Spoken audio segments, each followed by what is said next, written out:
কাকভোর থেকে শুরু হয়েছে বালি পাচার মামলায় ইডির তৎপরতা। কলকাতা, সল্টলেক সহ মোট 22টা জায়গায় তল্লাশি করছে ইডি। ঝাড়গ্রাম, মেদিনীপুর, খেজুরি, কল্যাণী সকাল 6টা থেকে 23টা জায়গায়, এই মুহূর্তে খবর পাচ্ছি আরো একটা জায়গায় বেড়ে গিয়েছে, 23টা জায়গায় ইডির তল্লাশি। বালি পাচার মামলায় GD mining company, GD mining private limited এই সংস্থার যোগ এবং সেই যোগের সূত্র ধরে একেবারে ইসিআইআর দাখিল করে ইডির ম্যারাথন অভিযান।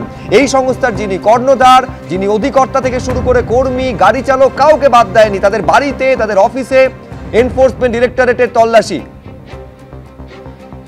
ঝাড়গ্রামে এই মাইনিং সংস্থার এক কর্মীর বাড়িতে 12 লক্ষ টাকা পাওয়া গিয়েছে বলে সূত্রে খবর। আমরা বিভিন্ন জায়গার ছবি আপনাদের সামনে তুলে ধরছি, যে সমস্ত জায়গায় তল্লাশি চালানো হয়েছে। সেক্টর 5, সল্টলেক, এফি ব্লক, শখের বাজার, রিজেন্ট কলোনি থেকে শুরু করে ঝাড়গ্রাম, পশ্চিম মেদিনীপুর, বিভিন্ন জায়গায় তল্লাশি চালিয়েছে এনফোর্সমেন্ট ডিরেক্টরেট।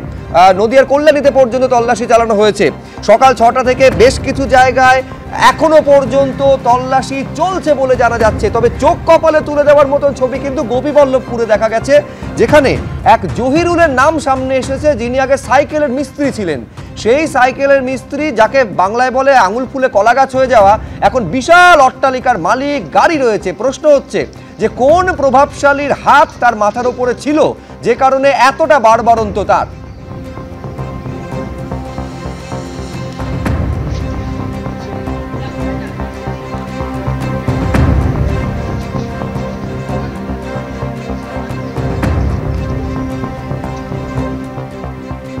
এই বালি পাচার মামলায় কসবাতেও কেন্দ্রীয় এজেন্সির তল্লাশি। বোসপুকুর রোডে বাড়িতে ইডির হানা। সকাল থেকে কেন্দ্রীয় বাহিনীর জওয়ানদের নিয়ে তল্লাশি চলছে। এই মুহূর্তের আপডেট জানবো সরাসরি, সত্যজিৎ বৈদ্য রয়েছেন। সত্যজিৎ, দেখো শুভ্রজিৎ, আমি সেই জায়গাতে দাঁড়িয়ে আছি, অর্থাৎ বোসপুকুর রোড, কসবার 87/39 এই বাড়ির ঠিকানা। এই বাড়িতে কিন্তু সকাল থেকেই, অর্থাৎ তুমি যেমনটা বলছিলে রাজ্যের অন্যান্য জায়গায় এমনকি কলকাতায় বা সল্টলেকের মতো এখানেও কিন্তু সকাল থেকে তল্লাশি চলছে। এবং তুমি দেখতে পাচ্ছ ছবিটা, যে বাড়ির চারদিকে কেন্দ্রীয় বাহিনীর জওয়ানরা রয়েছে, তারা বাড়ি ঘিরে রেখেছেন। তবে এখানে এই বাড়িতে কিন্তু এই বাড়ির মালিক থাকেন না। যেমনটা স্থানীয় বাসিন্দারা জানাচ্ছেন যে এই বাড়ির মালিককে তেমন দেখা যায় না, খুব কমই আসেন। এই বাড়িতে একজন দেখভালের জন্য থাকেন। তবে এই বাড়িতে সকাল থেকেই কিন্তু তল্লাশি চলছে। এই বাড়ির যিনি মালিক, তার নাম সৌরভ রায়। এবং যেমনটা জানা যাচ্ছে যে এই বালি পাচার মামলায় কিন্তু সকাল থেকে এই তল্লাশি চলছে। এবং এখনো পর্যন্ত আমরা যেমনটা দেখতে পাচ্ছি যে ইডির আধিকারিকরা বাড়ির ভিতরে রয়েছেন এবং বিভিন্ন নথি খতিয়ে দেখা হচ্ছে। এবং বাড়িতে যেমনটা আমরা দেখলাম যে সকাল থেকেই তারা কিন্তু বাড়ির ভিতরেই রয়েছেন, শুধুমাত্র নথি নয় এবং অন্যান্য সমস্ত কিছুও কিন্তু খতিয়ে দেখা হচ্ছে সকাল থেকে। অর্থাৎ আমরা বলছিলাম যে সকাল 6টা থেকে, কোথাও 7টা থেকে এই তল্লাশি চলছে, অর্থাৎ কোথাও 10 ঘন্টা পেরিয়ে গিয়েছে, 12 ঘন্টা পেরিয়ে গিয়েছে, এই তল্লাশি চলছে। অভিযোগটা মারাত্মক। সেটা হচ্ছে এই যে মাইনিং সংস্থা, জিডি মাইনিং সংস্থা, সরকারের অনুমতিক্রমে যতটা পরিমাণে বালি তোলার কথা এবং স্যান্ড মাইন করার কথা, তার থেকে প্রায় 4 গুণ বালি তুলে নিয়ে যাওয়া হতো, নথি জাল করা হতো এবং একেবারে রাজস্ব ফাঁকি দেওয়া হতো। এই বিষয়টা সামনে আসে কয়েক মাস আগে বর্ধমানে, যখন হাই রোডের ওপরে একটি বালি ভর্তি ট্রাককে ধরা হয় এবং তখন যে নথি যাচাই করতে গিয়ে জিডি মাইনিং প্রাইভেট লিমিটেড এই সংস্থার নাম সামনে আসে। আলাদাভাবে ইসিআইআর দাখিল করে ইডি তদন্তে নামে এবং তার ভিত্তিতে পরপর এই তল্লাশিগুলো চলছে।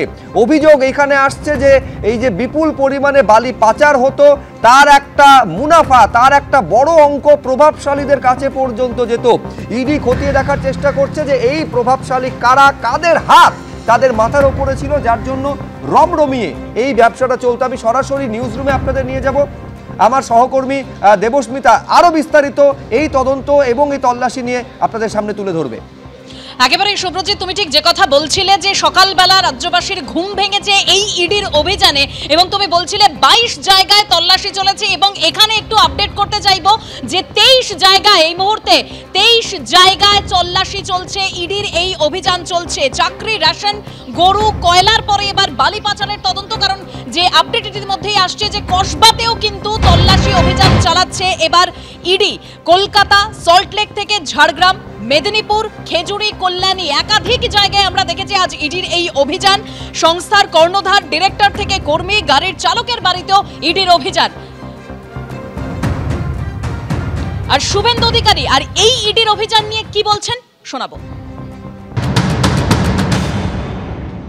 পুরো যে বালি সিন্ডিকেট, সে আউস গ্রামের লালন হতে পারে পাণ্ডবেশ্বরের গৌতম ঘোষ হতে পারে, সিউড়ির জাকির হতে পারে, সঞ্জীব পাটোয়ারি হতে পারে। এ বড় স্ক্যাম এবং সরকারের কাছে 20 টাকা রেভিনিউ আসছে, 80 টাকা রেভিনিউ এদের মাধ্যমে এরা সহ পুলিশ সহ ভাইপোর কাছে চলে যাচ্ছে।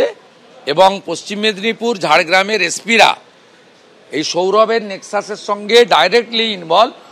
এই তদন্ত আরও গতি পাওয়া উচিত। প্রচুর তথ্য জনগণের কাছে আছে, প্রচুর ডুপ্লিকেট চালান আছে, পুলিশ অফিসারদেরকে দামি দামি গাড়ি ভেট দিয়েছে, তার ছবি আছে। এদের বিরুদ্ধে আরও কঠিন ব্যবস্থা তদন্তকারী সংস্থা নেবে।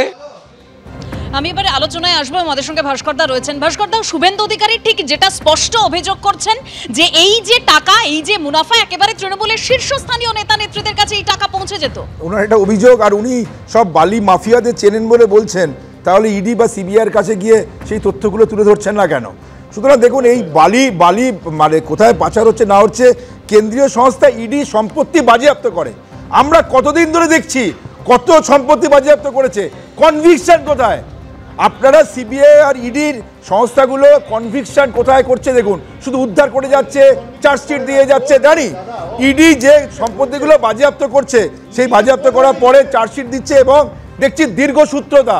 আজকে একটা কোনো ইনভেস্টিগেশন কমপ্লিশন দেখেছেন আপনারা? কোনো ইনভেস্টিগেশনের কমপ্লিশন দেখবেন না। একেবারে এবারে দীর্ঘসূত্রতার কথা বলছেন এবং এই জায়গা থেকে আমি আপনাদের সামনে রাখবো শুভেন্দু অধিকারীর বক্তব্য রেখেছিলাম। বিকাশ রঞ্জন ভট্টাচার্য এই ইডির অভিযান নিয়ে কি বলছেন শুনুন। এত মামলা হচ্ছে কলকাতা হাইকোর্টে এই বালি তোলা নিয়ে, সেই মামলার ফলে এখন প্রশাসন তো ব্যস্ত হয়ে পড়ছে। প্রশাসনের ডিএমদের নিজেদের পিঠের চামড়া বাঁচাবার জন্য তাদের অভিযোগ করতে হয়েছে এবং তাদের অভিযোগের ভিত্তিতে ইডি তৎপর হয়েছে। প্রশাসনের সবাই তো আর দিদিমণিকে সন্তুষ্ট করে চলতে পারছে না, কারণ তাদেরও তো একটা প্রশাসনিক সম্মান আছে। সেই জন্য কয়েকজন এরকম আছেন যারা বাধ্য হয়ে অভিযোগ করেছেন এবং তার ভিত্তিতে তদন্ত হচ্ছে। আমি এখান থেকে অভ্র সেনের কাছে যাব। অভ্র, তোমরা বারবার রাজ্য পুলিশের ভূমিকা নিয়ে বিভিন্ন ক্ষেত্রে প্রশ্ন তোলো, কিন্তু এই যে ইডি অভিযান করছে, এই ইডির অভিযান তো বিএলআরও আর রাজ্য পুলিশের দায়ের করা যে এফআইআর তার ভিত্তিতে। দেখুন দিদি, আমাদের রাজ্য সরকারের অধীনস্থ কিন্তু একটা ইকোনমিক অফেন্সেস উইং রয়েছে। এবার ওটা খায় না মাথায় দেয় নাকি খালি বসে বসে গোফে তেল দেয়, সেটা তৃণমূল প্রতিনিধিই বলতে পারবেন। তারা এত বছর কি করেছে, তাহলে কি করেছে? এটা তৃণমূল এমন একটা দল, আপনি ভাবুন বেডরুমে গার্লফ্রেন্ডের সঙ্গে খেলনা নিয়ে খেলে এখানকার শিক্ষামন্ত্রী হয়ে যাওয়া যায়, এগরোল বিক্রি করে এখানে কোটি কোটি টাকার মালিক হওয়া যায়। আর তারপর এখানে তৃণমূলের এক নেতা ডিরেক্টলি সম্পৃক্ত, ও সাইকেলের টায়ার পাংচার ঠিক করতো, এখন ওর অট্টালিকাটা দেখুন, আপনারা নিজেরা দেখিয়েছেন 2 ঘন্টা আগে। তৃণমূলের লোকাল নেতা আগে সাইকেলের টায়ার পাংচার ঠিক করতো, সে নাকি এখন বালি মাফিয়া হয়ে গেছে। মানে অবস্থা কোন জায়গায় গেছে ভাবুন। এই টাকা কোথায় যেত?